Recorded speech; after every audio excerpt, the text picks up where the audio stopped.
Здравствуйте, дорогие друзья! Сегодня я бы хотела записать видео о влиянии гаджетов на людей. В первую очередь я бы хотела записать о влиянии гаджетов на детей. В наше время появились новые заболевания, такие как цифровая псевдодебильность, соответственно, гаджетозависимость. Это уже все знают, это уже довольно-таки давно появилось, но именно вот новые понятия — это цифровая псевдодебильность, цифровой аутизм, цифровое слабоумие, еще можно сказать информационное слабоумие. И это, соответственно, подтверждает, насколько гаджеты могут быть не только полезны, но и очень даже вредны. В принципе-то и о вреде гаджетов мы уже давно проинформированы, что надо ограничивать детей, что надо самим ограничивать времяпрепровождение за гаджетами, за просмотром телевизора. Но почему это происходит? Что именно происходит, когда мы именно долгое время проводим за гаджетами? Что происходит в этот момент? Наверное, проще было бы все-таки объяснить на детях. Вот рождается ребенок. Он видит многоаспектную трехмерную модель с множеством параметров. Это когда он видит мир, рождаясь. А когда рождается маленький ребенок, и, например, мама сидит в телефоне, и он смотрит в телефон, то ему уже не хватает данных, не хватает. Он видит картинку, и в этой картинке не хватает данных, потому что и гаджет, и телевизор – это картинка, плоская картинка.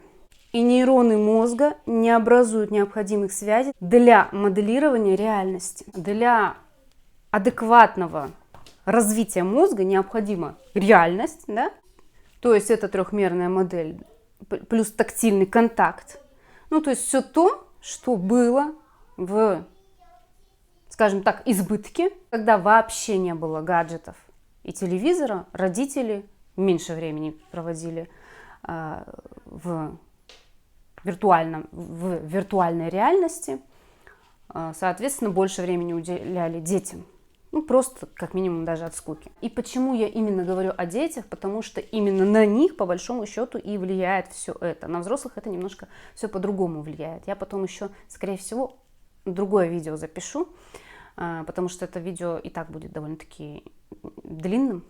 Вот если, например, взять Илона Маска, то он, насколько я помню, как-то читала, что всего на 2 часа он в сутки включает вообще интернет в доме. Хотя тот человек, который создает интернет сейчас и распространяет по всему миру.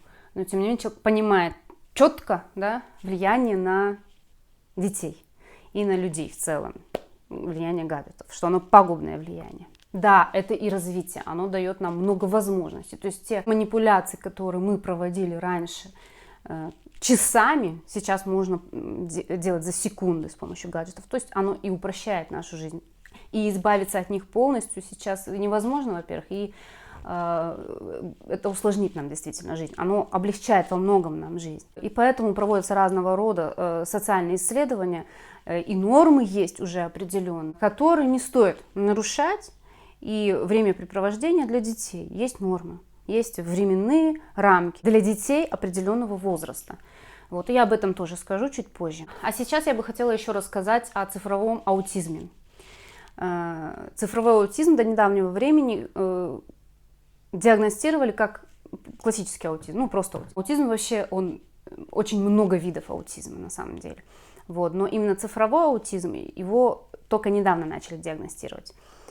И провели исследования, где 100 детей с родителями от года до 3 лет с аутистическими проявлениями, забрав гаджеты, поместили в одно пространство. И у 70 детей полностью прошли проявления нарушения аутистического спектра.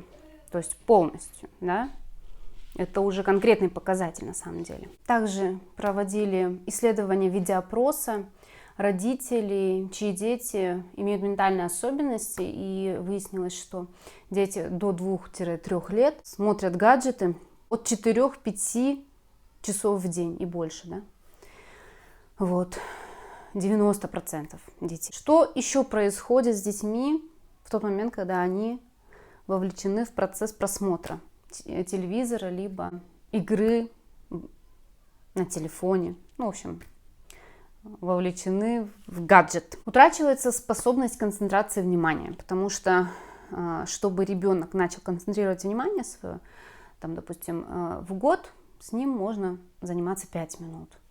Рисовать что-нибудь, в общем-то, учить даже буковки. Уже некоторые родители начинают с ними учить буковки.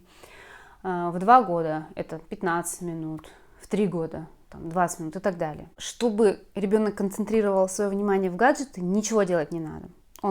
Гаджет, он берет на себя эту функцию. Он забирает эту концентрацию внимания на себя. И потом ребенку тяжелее концентрировать внимание извне. Телевизор воспроизводит 24 кадра в секунду.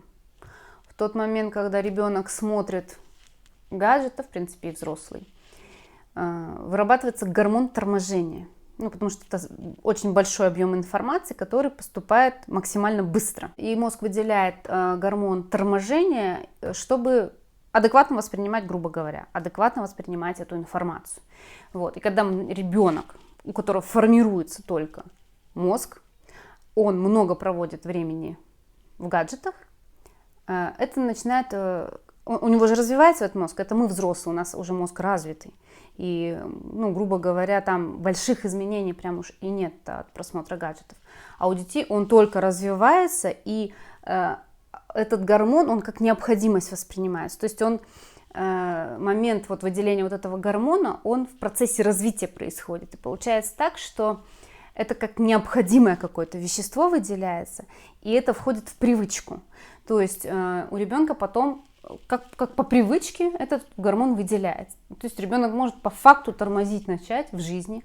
Почему дети много сейчас зависают? Вот обратите внимание, родители, у кого дети уже в школу ходят, это сильно становится заметным, что они сидят, пишут, зависли, задумались. Вот, потому что, есть этот процесс торможения. То есть привычка выработки этого вещества, она выработана и на постоянной основе выделяется. Потому что она появилась, эта привычка, в процессе формирования мозга.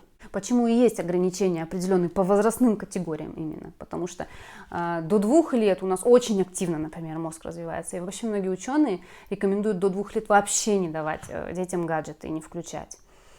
Потому что там прям особое влияние идет на мозг. Итак, и теперь к нормам. Закончу я видео это так.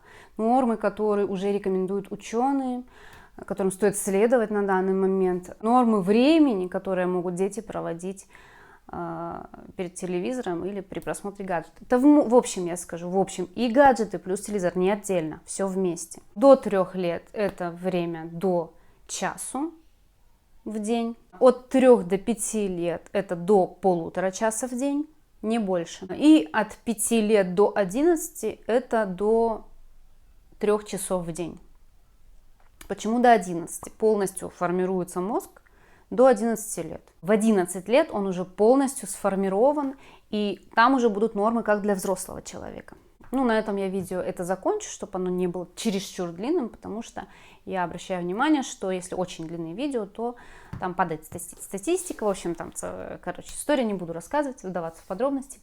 Но факт в том, что если вам понравилось это видео и зашло, если вам эта тема интересна, то я продолжу ряд таких роликов, потому что тема действительно объемная, влияние гаджетов на взрослых, что происходит с психикой и так далее, если вам интересно. Спасибо за просмотр, пока!